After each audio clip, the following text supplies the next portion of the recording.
نحمده ونصلي على رسوله الكريم اما بعد فاعوذ بالله من الشيطان الرجيم بسم الله الرحمن الرحيم رب اشرح لي صدري ويسر لي امري واحلل عقدة من لساني يفقهوا قولي واجعل لي وزيرا من اهلي رب زدني علما اللهم فقهنا في الدين آمین۔ السلام علیکم ورحمۃ اللہ وبرکاتہ۔ آج ہم تفہیم اور ترقیق کے بارے میں پڑھیں گے۔ تفہیم اور ترقیق دراصل ہوتی کیا ہے؟ تفہیم حرف کو موٹا بنا کر ادا کرنے کو کہا جاتا ہے، یعنی حرف کو پر یا پھر موٹا پڑھنا۔ ترقیق کو حرف کو ہلکا بنا کر ادا کرنے کو کہا جاتا ہے، یعنی حرف کو باریک پڑھنا۔ ویسے تو ہم نے جو 7 حروف پڑھے تھے حروف مستعلیہ، ان کے علاوہ بھی عربی میں چند حروف ایسے ہیں جن کو کنڈیشن کے اعتبار سے موٹا اور باریک پڑھا جاتا ہے۔ وہ حروف کون کون سے ہیں؟ یہ ٹوٹل 3 حروف ہیں، الف، لام اور را۔ اب سب سے پہلے ہم الف کو دیکھ لیتے ہیں کہ الف کی تفہیم اور ترقیق کس طرح کی جاتی ہے، کب کب کی جاتی ہے۔ الف ما قبل کے تابع ہوتا ہے۔ اس کا مطلب یہ ہے کہ الف اپنے سے پہلے آنے والا حرف اس کے تابع ہوگا، اس کو فالو کرے گا۔ اگر کوئی ایسا حرف آ جائے جو حروف مستعلیہ میں سے ہو، یعنی موٹے حروف میں سے ہو، تو پھر الف کو بھی ہم موٹا پڑھیں گے۔ الف کا ما قبل پر ہو تو الف پر پڑھا جائے گا، یعنی موٹا پڑھا جائے گا۔ اور اگر الف کا ما قبل یعنی الف سے پہلے آنے والا حرف باریک ہو تو پھر اس الف کو بھی باریک پڑھا جائے گا۔ مثال کے طور پر سب سے پہلے رائٹ سائڈ پر یعنی دائیں طرف آپ دیکھ سکتے ہیں کہ قولا لکھا ہوا ہے۔ قوف نقطے والا جو ہے وہ موٹے حروف میں سے ہے، اس کے ساتھ جو الف ملا ہوا ہے اس کو بھی اس موٹے قوف کی وجہ سے موٹا پڑھا جائے گا، پر پڑھا جائے گا۔ جبکہ بائیں جانب آپ دیکھ سکتے ہیں کہ اس میں ڈنڈی والا کاف الف کے ساتھ جڑا ہوا ہے، کانا اس لفظ میں۔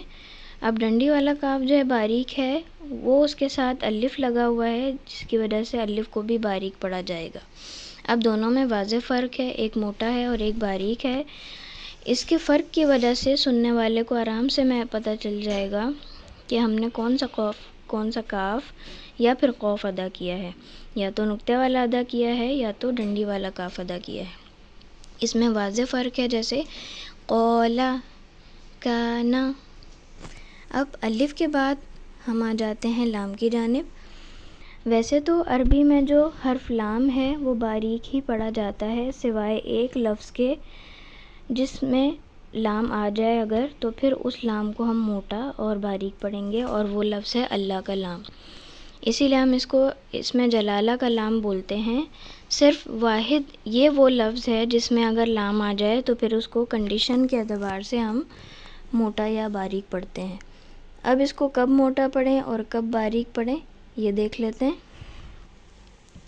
اگر اللہ کے لام سے پہلے زبر یا پھر پیش آ جائے تو پھر اس لام کو موٹا پڑھا جائے گا، اور اگر اللہ کے لام سے پہلے زیر آ جائے تو پھر اس لام کو باریک پڑھا جائے گا۔ مثال کے طور پر اگر پیش کی اگزامپل لی جائے تو فرسٹ اگزامپل اس کی ہے نار اللہ، دوسری اگزامپل ہے نصر اللہ۔ اب اس کی دونوں مثال میں آپ یہ دیکھ سکتے ہیں کہ اللہ کے لام سے پہلے پیش آ رہا ہے، یعنی اللہ کے لام سے پہلے والا جو حرف ہے وہ را ہے۔ اب اس را پر ہماری پیش لگی ہوئی ہے، جس کی وجہ سے ہم اللہ کے لام کو موٹا پڑھ رہے ہیں۔ اس کے بعد اب ہم آ جاتے ہیں اللہ کے لام کو باریک کب پڑھیں۔ باریک سمپل کب پڑھا جائے گا؟ جب اس سے پہلے والے حرف پر زیر لگی ہوئی ہوگی۔ مثال کے طور پر باللہ۔ اب اس میں دیکھیں اللہ کے لام سے پہلے جو تجدید والا لام ہے اس سے پہلے با ہے، اور با کے نیچے زیر آ رہی ہے، جس کی وجہ سے اس کو ہم باریک پڑھ رہے ہیں۔ نیکسٹ ایگزامپل ہے وللہ۔ اللہ کے لام سے پہلے والا جو لام ہے اس کے نیچے زیر لگی ہوئی ہے، جس کی وجہ سے اس کو باریک پڑھا گیا۔ اس کے بعد جو ہم بہت زیادہ اس لفظ کو پڑھتے ہیں بسم اللہ، اس میں بھی اللہ کے لام سے پہلے جو میم آ رہا ہے اس پہ زیر لگی ہوئی ہے۔